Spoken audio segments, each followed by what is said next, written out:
Hello, hello. Good morning. Stephanie, good morning. Do you recognize this hat by any chance? I love it. Where is that hat at? Where are you located? Tell everybody where you're Oh, oh me. I'm in New York. New And York. you? So Yeah. from Taft, Texas to New York, that little hat traveled. It's so cute. I opened the box and I was like, "Wow, it's really pink. I love Yes. it." It is a hard hat. Jay asked in the comments. Can you can you just tell everyone who you are and what you do? Absolutely. So thank you so much for having me. My name is Stephanie Hajducek, and I'm the founder of This One's for the Gals. We are a nonprofit organization working to help girls with career exploration and workforce development. We focus on construction, energy, manufacturing, and maritime. And we really like to say we talk to girls about careers that not a lot of people talk to girls about, from skilled trades to STEM. So whether they want to pursue a degree in engineering, or maybe they want to know what it's like to be a welder, whatever that looks like for them, we just help them explore those careers and just let them know there's a place for them out there in that workforce. That is so awesome. I feel like this is such a needed like it's just a responsibility I feel like for us to educate young girls about STEM, about the fact that it is possible for them to get involved in these types of careers. Can I ask what inspired you to get into this work? Oh my goodness. So, how it started is not at all how it's going, I but it's love that. going so great. So, I live in a little town called Taft, right outside of Corpus Christi, Texas, and we're known as the Coastal Bend of Texas. And our family moved here about 5 years ago. My husband took a new position at a new manufacturing facility that was being built in this area. And we have twin boys who are today 21 years old. So happy birthday, Adam Wow. and Aiden. Crazy. And a daughter that's 15. And so moved our family down here. My husband, I love talking about him because he is a great example of somebody that left high school, went straight into the workforce, learned a skilled trade, industrial electrician by trade, learned it well, worked hard, and has done some really amazing things coming from a skilled trade background. Wow. So he was on this project and went to hire technicians. So he was looking for electricians to hire. And he had a little bit of a trouble trying to find qualified technicians in our area. And I just remember thinking, okay, they did not build this facility overnight.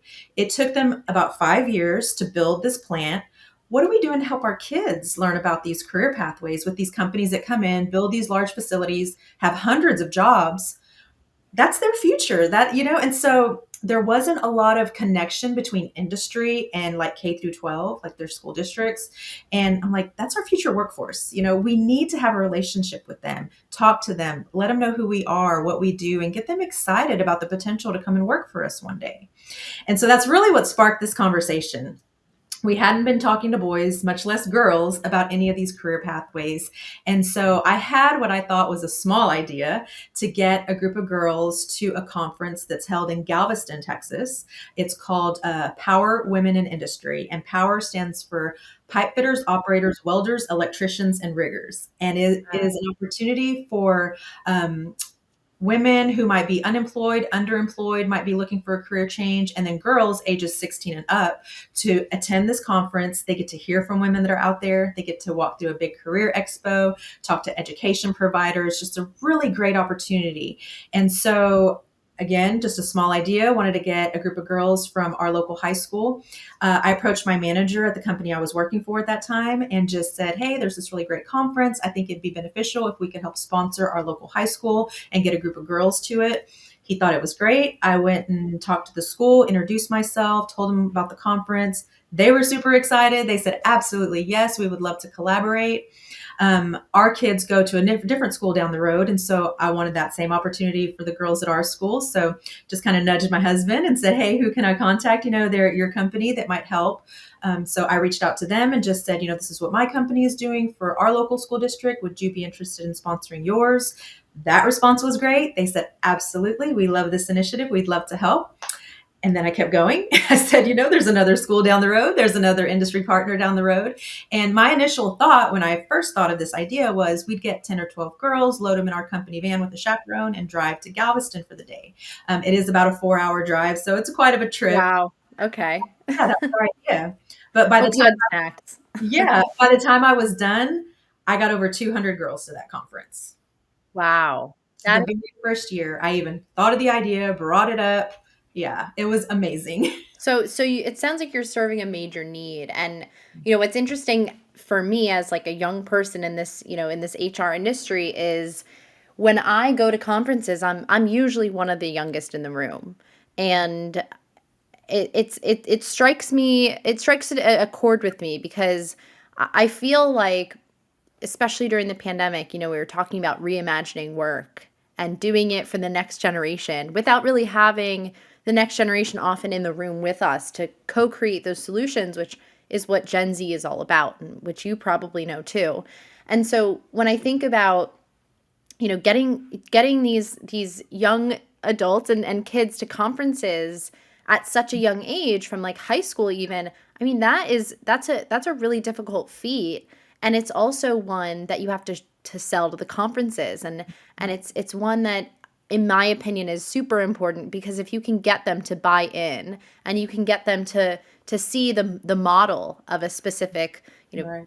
industry or career path, then you could really show them what's possible. And I feel like there's not many opportunities to do that. So major kudos to you. What do you feel like we need to be doing in order to really help, encourage and normalize women in STEM? So, the biggest thing that I found, and you're right, whenever I first started this, it took a lot of groundwork.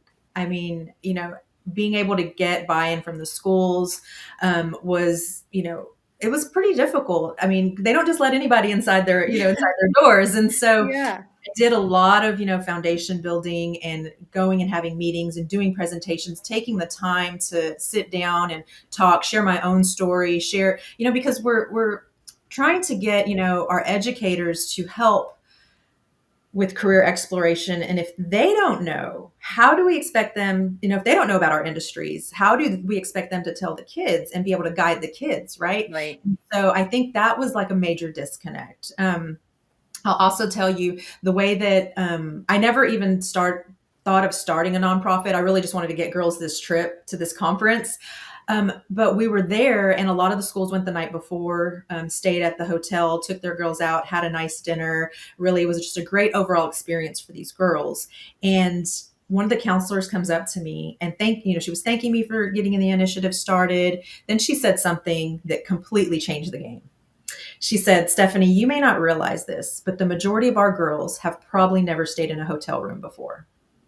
Mm, They've wow. probably never been out of their hometown. And in this area where I was working, it was smaller, more rural school districts, and we see a lot of generational poverty. We see a lot of kids seeing their parents get by, making ends meet, and them thinking that's life and that's how my life is Mhm. going to be. And I'm like, it Mhm. doesn't have to be that way. How can we show them that through, our industries, these industries, that they can change that cycle, right? And so that's where it became a much bigger conversation than just a field trip or a conference. I'm like, it's awareness and opportunity, and getting our kids to realize that they can do anything, they can be anything. It doesn't matter where they came from, it matters where you're going and if you're willing to work hard to get there. And so that's where I decided, okay, I'm going to start this nonprofit. Had no clue what I was doing, but I knew it needed to be done. And when we think of it that way, right, because you're right, this next generation is different. Like they, your pay, your benefits, okay, that's cool. But tell me, what are you doing to make my world a better place? Like, that's what's going to set one company apart from the other, right? They want to work for Mhm. somebody where they know they're making a difference in the world, where they can give, and how can we show them the great things that we're doing to help attract them?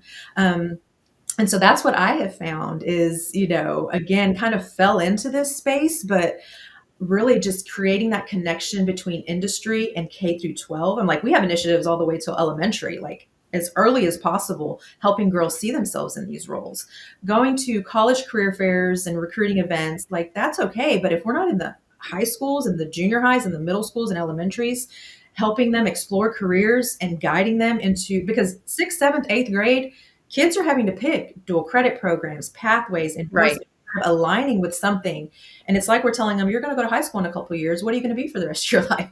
Right. I mean, I definitely felt that way when I was Yeah. younger, but at the same time, I did have more models of what was possible because I obviously grew up in New York City, and it's a melting pot. You see all different types of of lifestyles here. But I think that that point, that you just made about making it more personal, making it more about expanding the what what you believe is possible for yourself is really the most important part, I think, of what you do, and it's truly inspiring. I'm not naive. I know that nonprofits run on a donation basis and grants as well. So how can the audience support you and continue to make sure that this one's for the girls keeps doing the best work possible? Right. So, the biggest thing I tell everybody is just exposure. Just say our name in a room where it needs to be said, where it needs to be heard. It's really information sharing. We're sharing information with girls and just kind of giving them exposure to career pathways, again, that nobody really talks to them about. So, exposure, number one, right? And then because what I have found is it was one of those things, build it and they will come. Like Right. industry was like, yes, we've been trying to figure out how to create this connection, how to They build will that work. flock. Yes, for sure. And so that's definitely one spot. Obviously, donations on our website, there's a donate spot to help support our efforts financially, but really, or again, how do we spread this message? How do we create the awareness? Because Texas is huge. Like, I mean, there's like 50 school districts in this coastal bend. And so how are we going to reach more girls? And that's through other people seeing what we're doing and say, hey, please help us do that for the girls in our community, right? I And love it. so, yeah, anybody that wants to help, like we're going to start an ambassador program in 2025. If you want to go into your own communities and just, again, hand out information. We have a really great social media presence, and we've got to meet the kids, the next generation, where they're at. And where are they? They're on Instagram and TikTok, and Yeah. you know, 100%. yeah. Awesome. Well, thank you so much for stopping by, for sending Yeah. the hats. I will definitely be giving this to my niece or nephew when they grow up a little bit more. But thank you so much. And yeah, check out This One's for the Girls, everyone. Thank you so much for having me. I do appreciate it. And, I think there's more stories out there like mine that, where women have made their way into a career they never thought possible. And it's important for us to share those stories and just kind of, again, get the word out and just help girls reach for the stars when it comes to their career. Because I'll tell you, my passion for this comes from me being that girl that I'm trying so desperately to help right here. I am that Yeah, girl. So I if you're love that that. girl and you want to share your story, please reach out to me because together we can inspire the next generation. I love it. All right. Thanks, Stephanie. Thank you.